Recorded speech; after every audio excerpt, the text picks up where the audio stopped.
Wellness and Productivity Podcast. So I'm here with Mr. Crypto Physio himself, Andrzej Sulimiarski. Am I pronouncing it properly? This is correct. My name is Andrzej Sulimiarski, but honestly saying I go by Andrew. This is the easy way. So I've been a physio since 2005. I've been in Dubai since 2009. Had a chance to meet many amazing people, and actually we met each other because of Bitcoin, honestly saying. Yes. That was the very beginning, yeah? Yes. But not Bitcoin in 2009, but that's a different story. Yeah, that was about 2 years ago, and when I met you, I still had my arm in a sling from an accident, and you were my very first physiotherapist here in Dubai, and it's great that we've come full circle and I'm doing much better. Mm-hmm. So thank you so much for that. Thank you. Yeah, I'm super happy about your new approach, and this is completely new view and actually perspective of our friendship. Yes. Knowing yourself as a patient and physio, knowing yourself as somebody who is into technology. Now we're going to talk today about well-being, wellness as well, and actually how to be more productive. And I think Absolutely. this is a perfect timing, honestly saying, No, You caught this in the perfect time. I think right now more companies, even big companies, they're actually looking towards that direction. Yeah, because they have a lot to gain, right, from people being well. So tell me more about this. How do you understand, your approach? Why did you come up this way? Why do you want to create the podcast? Maybe let's start this way, and then we go ahead with me. I thought I was supposed to ask the questions, but okay. Well, as I told you, the podcast is about my own wellness journey. After the accident, I lost a couple of relatives within a short period of time, and that led to burnout. Mm-hmm. And I came to the realization, although it's something that we all know at some level, that everything that we do is as healthy as we are. So we do need to give ourselves time. First of all, take as great care of ourselves as we can. Mm-hmm. Give ourselves time to recover when we need it, because we can't build healthy companies. We can't work on anything. We can't be good to anyone unless we're good to ourselves. So that's, for me, that's the importance of wellness. It's a pillar of success. You have to be well if you want to do anything properly. So although I'm a allied health professional, medical practitioner, I always think about treating people and how are they, but I don't come that much holistic.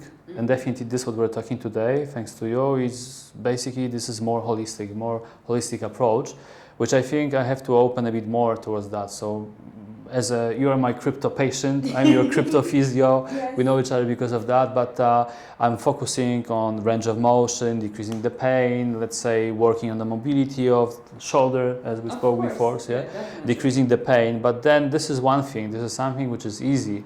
And I think this is more important what you're talking about, wellness, well-being, focusing, fighting against the burnout. Yes, absolutely. Dr. Andrew, crypto physio. So tell me more about yourself. How did you end up in Dubai? I don't like to go by doctor, honestly saying. I'm a physio, a normal person. Doctors are different people, different specialty. But quite often here in the UAE, people, they call me this way because we treat health. That's a different story. I've been here in Dubai since 2009. I came after having the opportunity of working in California for almost actually a year. We're in Vallejo, a small place in the Bay Area. I came here because I was specialized, and I'm still specialized with neurological patients, but more recently more with the orthopedic and musculoskeletal patients. So my whole journey was basically treating people, taking care of them. This is one layer of my life. Other layer of my life is I was always trying to create some communities because I saw that there was some missing point, like gatherings, in a more modern way. And I'm talking about moment of the Facebook and WhatsApp, and right now Web3 communities. So this is different story. So this is the one. Then I have also some layer of person who is trying to be entrepreneur. I was running my company for medical tourism. That was a few years ago. I think we did a lot of work, good work. Unfortunately, it was not that much recognized that time. I think the time for that will be better right now. So this is different layer. I was also organizing different educational courses specifically for medical practitioners like physiotherapists and doctors. So that was it. And on the other hand, some hobby and sport, like we spoke today about surfing. Our clinic is just beside the beach, Jumeirah Road. So I was surfing at the famous Sunset Beach. Not a huge waves, but a lot of fun. So yeah, and I like to eat. So tell me about the intersection between your medical career and entrepreneurship, and you have the moniker crypto physio. So how did that come to be?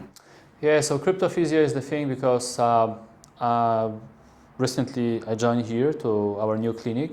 Previously I was always working in clinics, hospitals and so on, and for half a year I was head of the department in one of the hospitals in Dubai. And in September, which was 5-6 months ago, I stopped, I quit. I wanted to focus more on the technology. We do actually have a company in Abu Dhabi Global Financial Markets. It's not a crypto company, it's a blockchain company, and we already created the decentralized identity wallet. So we already have a team, we already have a product. We're actually not in a full operation, we're still a startup. So that's part of the being entrepreneur. I think we're doing good. And even today, we released one of the first actually interviews with one of the experts, with insights from the experts, what they think about our product and so on. So there's always something behind. And now this is a different story. I'm looking forward also to see some amazing new patients in our clinic because more patients are coming. They were taking care of more people, then they are more happy. Absolutely. So tell me, Andrew, what do you think is the importance of ergonomics for entrepreneurs and for businesses? What do you think we stand to gain from making sure that our working environments are optimized? This is quite a big topic and it's taken seriously by especially bigger companies, as we spoke, because they can gain a lot of money or save a lot of money on that. I had a chance to visit, if I'm not mistaken, about 10 or 12 different, actually quite big companies in Dubai that was giving the sessions, ergonomics in office sessions. I don't know if I can say the names of the companies, but that's a different story.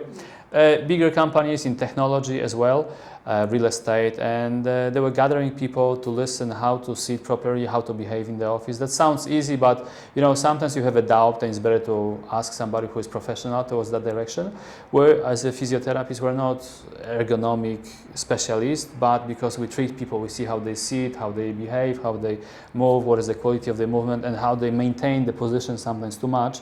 Then this is exactly what we do. Yeah? These are the daily advices that we have. And when I was going with the ergonomy program, we were spending good 45 minutes on the understanding why you should sit better, why you have less sick leave because of being better in the better health, and then also what to do by yourself, how to prevent yourself. Actually, prevention sounds very simple, but it's super important. Absolutely. So if you could give me examples of the most common injuries that you treat and what easy steps we could take to prevent them.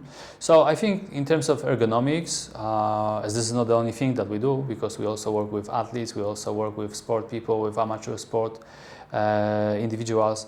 Talking about the offices, I think maintaining the wrong position in sitting, and I really like people to stand in the office if it's only possible, because it's quite active. You're not passive, you're not bending, you're not slouching. You can still focus on that screen, but your neck, muscles, and the lower body is not that tense. So that time, when you're upright, that's way easier, way better for your health. But I know this is not that affordable. I had the chance to be in literally 3 offices that they had beautiful setup, a lot of desks, very rich companies. Unfortunately, they were not using that. Either they were not interested with that, or they didn't know, and they had it in front of them like a secret gem, but they didn't use it. So that was a big revolution in one of these offices, which I'm very happy about. Yeah, so I think we still have a lot to learn. I think people need to be educated about.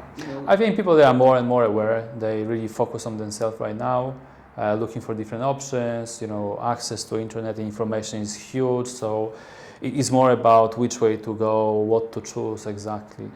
All right. So, for example, how am I sitting right now? Well, definitely, you are not sitting in a proper way because you are crossing your legs. You'll probably in the office not stay for a longer while this way. You'll probably have some tension in the back.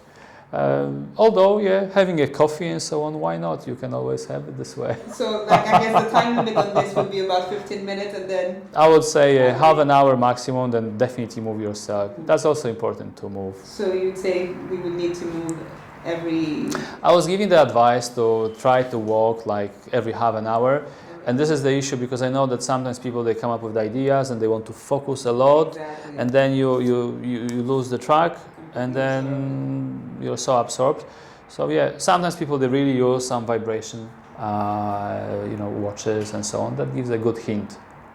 We know that there's definitely a correlation between our posture and maybe physical injuries. Mm-hmm. But do you think that our posture affect our mood or our mental health as well? Very good question. That was yesterday. I was speaking with one of our doctors actually about stress. So stress, mood, and the posture. And I think definitely if somebody is stressed, you can see it by the posture, how the person is slouching, how the person is actually hunching the back, having bad posture of the neck as well, or the way how it walks, it gives you the interpretation, how is the mood of the person. So definitely there is a big correlation. When you are actually down and so on, your muscles, they might be quite tight. You want to do a small movements, not a huge, not fast movement. So you automatically move in a worst way, honestly saying. You don't use the full potential. So there's something which is stopping you, something, that we cannot see. And we were speaking about that yesterday with one of our doctors in the clinic. And this is interesting because I focus on the pain and range of motion, and she's focusing on checking your vital signs in a very specific way, suggesting you specific vitamins or hormones that you receive it as a drip. So, or let's say clearing the blood and so on. So this is not my part, but I know that actually we can work in this way together. But going back to the question, definitely there is a big correlation between mood and the posture. Quite often you see people that they are protruding the neck if they are like trying to get somewhere, they are a bit in the shock. So that tenses a lot of the muscles at the back. So you can say to this person, okay, stretch out yourself and so on. It will help for a short time, but then, first we have to fix actually something else. We have to fix the mood. All right. And for example, if you're in a bad mood, what are some quick things that you could do, maybe improve your posture just to help you feel better? I think if you're in a bad mood, or maybe a little sad, not necessarily angry, but what could you do maybe just to quickly? I think as a human being, I would say just try to focus on something completely different. Yeah, it's easy to say, but I think maybe this is one way. But in terms of the physical thing, I think go surfing. Go surfing, this is one, but get tired, and I'm serious about that. Like so many people during COVID time, they were not getting tired. And they had so many sleepless nights. Stressed? No, they had nothing to do. And of course, we're restricted and so on. So try yourself to just push yourself and sweat. Sounds maybe funny, but actually this is resetting many of our systems. And then you come back to being yourself. So I think this is the quick tip. Do whatever you want, jump, do push-ups, run, but you want to get tired. And don't do like walks in the park. Of course, that does help. But I would suggest if you can do it, if your health is good, push yourself for like literally half an hour maximum, sweat, take a shower and enjoy that time after the shower, and then it's perfect, Interesting. Thank you so much, Andrew. That's something that I definitely need. Because if you're sad and maybe going that direction that you want to focus just on one thing, so put yourself aside and then completely open something else, but something which is like dynamic, explosive. So you have to be with the full focus on that time. Yeah. So that's why I'm saying that half an hour of the not warm up but like proper push would be a good idea. Yeah? Of course, don't injure yourself, but if you do, you can always come to the physio. I'm not taking care only of the ergonomics, that's a small part. Yeah? Yes. We as a physios, what we do, today I was speaking with few pilots and cabin crew. A few days ago I was speaking with guys that they're on the bike, or today even surfers. So there's so many things, wherever you use your body, joints, muscles and so on, there's any issue. That's what we as a physios, we do. And I guess going beyond you as a physiotherapist, as part of the clinic, you were just telling me that you offer a full range of services that cater to different aspects of wellness. Can you tell me a bit more? So, physiotherapists, they can cover many things in the way of the somatic way, but we have also a cryotherapy, which is quite good to increase the metabolism, relax yourself. Also as a great tool for the recovery. So you are stressed, you're doing a lot of workout, you forget about the stress, which is great. Then you want to recover a bit faster, you can go for the cryotherapy, which is negative 130 Celsius. Yeah. So that's, and maximum you stay there for 3 minutes. So this is actually a good thing. Yeah? Like back home, I'm from Poland. I didn't say this actually, by the way. So back home, but it's not only about Poland. There are so many places in the world that they have cold water because of the winter, and then people they like the cold baths or ice baths, literally. Yeah, taking ice bath now. So what would you recommend? Ice bath, cryotherapy, or both? And how often should one do any of those?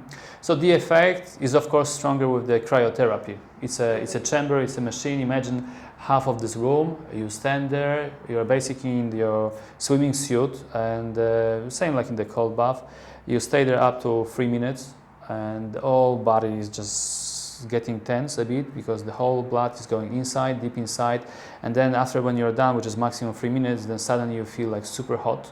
Both effects are in the ice bath as well, but ice bath is not that cold. So that effect, I mean, it is cold, but it's, let's say, minus, I don't know, 5 degrees, let's say 10 degrees maximum. But here is negative 130. So it's like a very big impact within a short time. And you are not being forced to stay there for 3 minutes. You just have to be there, keep moving, and so on. You're getting gloves, socks, even the even the cup, because sometimes you might just simply feel cold in some certain part of the body, like toes, fingers, ears, nose sometimes. And then you go out, you finish that, and the best option on staying after the cryotherapy is what? Is a half an hour is half an hour cardio. So having a fast brisk walk or spinning on the bike, or just going for an even swim. Because of the blood circulation is different. After actually releasing a lot of endorphins, good hormones, you also want to spread not only hormones but first of all the blood. So how would you recommend, for example, how often should one do maybe cryotherapy, ice bath, if you want to incorporate saunas as well? So what's the difference between what the heat does for the body and the benefits that you get from cryo or an ice bath? So answering first, how often, if somebody wants to change the mood, probably it's advisable to do it once a week. If somebody is performing, doing sports, maybe even twice a week. You are into skiing, bodyboarding, surfing, sailing, spearfishing, freediving, scuba diving, hiking, road cycling. Did I miss anything? I don't think so. But yeah, this is the list. This is this is the list. And the freediving, I think. And freediving. Freediving. All right. So, I mean, not all of the sports are practiced here in Dubai, but how do you maintain good posture doing all of this? And how do I find time for that, huh? How do you find time for it? How do you maintain good posture doing it? And if anybody gets injured trying any of those, how do you help them? So these sports are basically the ones that I like, and I've been doing them throughout my life, but it doesn't mean that I've been doing them like all of them at the same time. Yes, today I was bodyboarding, other sport, tomorrow I'm going for cycling. So this is what I was saying, I was trying to also create like a groups and communities. So this sports, somehow I created some communities or some project for them. Here in Dubai, let's say gymming, of course, is a big thing, and I think that's a good part for the wellness as well. Definitely, you should maybe talk and speak with some personal trainers as well, talk with them about how they approach the well-being and wellness of people, because here we talk more in the specifically medical way. But going back to my sports, actually in Dubai there are so many people and everybody does different sports. So you are just like, pick and choose which one you want to do. For instance, spearfishing is a sport which is, I saw it on Instagram being done by our Sheikh Hamdan, the Crown Prince. So that was the idea that when I saw it, I was like, I want to try it. And to do that, I had to do free diving. And there's actually a very good group of spearfishers in the UAE, but also free divers. So I had a chance to actually train with them, meet with them many times. Some of them, they are my patients as well. That always helps actually a lot. In terms of spearfishing, I think last time I was giving some of the advices for them about, in fact, about the shoulder, because when they use the harpoon, sometimes the kick is so strong that basically it's not that ergonomic, and then you might have a shoulder pain itself. Cyclists, we speak of course about knees, legs, lower backs, necks sometimes. That's the one. Recently I had the chance to be in one of the sailing clubs in Dubai. We were talking about the idea of working with sailors after the races, after regattas. So there are always some, not only bruises, but some small strains and sprains that we can work on that. In terms of free diving, this is like, I think, the easiest sport. It's not injury-free, but with that, mostly I had patients that they had basically tension in legs, because whenever they go down, they kick, and it's not even about the pain in the legs, but it was more about the quality of the movement, how to improve, kicking technique and so on. So I'm not an instructor for free diving, but I have an idea how to assess the quality of the movement. So that's the one. What else? Bodyboarding. Bodyboarding surfing is basically you move your hands ahead. Sometimes, unfortunately, surfers and bodyboarders, they have the impinged shoulder. That gives pain and stops them from chasing amazing waves. So it's more of the approach. And I have to say also about one group of people in Dubai. I'm not going to say the name of the company because it's not important, but the people that they are pilots and cabin crew, they actually do a lot of work when they fly, and actually I qualify them as athletes. So I had the chance actually to work in one of the airline where we were taking care of crew after the industrial injuries as well. So why I'm saying about this, because whatever they do is basically like training, doing sports and so on. So you train them, you treat them as a sports injury. So this is a very specific group. And I think the first sport that I was doing in Dubai, that was swimming. We have amazing, coastline. Many people, they do swim. I started swimming in 2009. Whenever I came here, I was joining the group. So again, that time, problems with some feet and hands and the shoulders. So whenever there is a group of sport activities, I think we can always interpret the way that how physios they can take care of it. How important do you think community is in terms of wellness? This is a very good topic for sure. I think whatever project you do, I do, we do, and there is a hobby, there are people around that they have similar approach, and community is important. We met on Web3 event that we know that if there is no community, it actually is a bit, let's say, weaker project, or the idea is less. But if people, they pick up the idea, that's the best what you can have. So I think community is super important to encourage you, to give you some chance, to train with better people, even not train, but just do something along the other ones, that they are more experienced, or even try to onboard newbies. In terms of the community, I think if there is a strong community, then you can do many different things, starting from events, education, and come up with great ideas and great concepts as well. And when you're treating your patients, Andrew, how do you balance, for example, when somebody's injured, they may feel a bit guarded, but it's also important to sometimes keep going to regain, let's say, your range of motion. So how do you balance, the need for rest, but also, the bodies need to keep its momentum. Pushing, Yeah. and then we always try to actually see how is the person, what's going on with this person. But what is the balance? We always try to go a bit towards the pain, see how is the relation of the patient with the pain, not to create the pain, but see how much we can push. And then relatively slowly maintaining the position, for instance, and the idea of the training. So they say no pain, no gain. I don't really like that approach in a full way. But let's say, as we ask about the pain level from 0 to 10, as you remember, so 10 out of 10 is definitely not the zone that you want to go to, but let's say if you want to push and you want to progress, so why not to go to 4, 5, maybe 6, if it's still acceptable in terms of the range of motion or even some functional training. But from the point of view of like psychology, we want to progress more than just be sweet.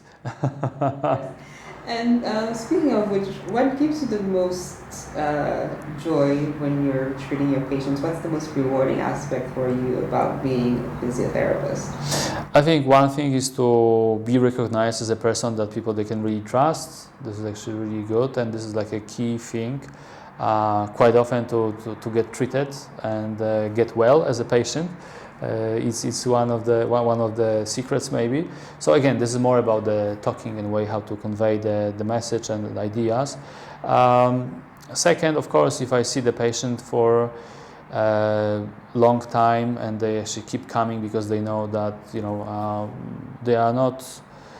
That they basically see a therapist who knows how to approach them. Of course, the good idea will be to see you, let's say, within 5 sessions and that's it. Yeah, I mean, that would be great. And quite often I do have this kind of results. And these people actually, they refer new patients, which is amazing. But I think the rewarding thing is that if family members are coming, I came because my husband came, or I came because my brother was here and he liked your approach, and actually now he's doing, let's say, playing football or doing something else. So, but the best thing is that people, they can go back to their hobbies. And I'm talking about sports hobbies. And then this is again going back to the previous question, this is about the community.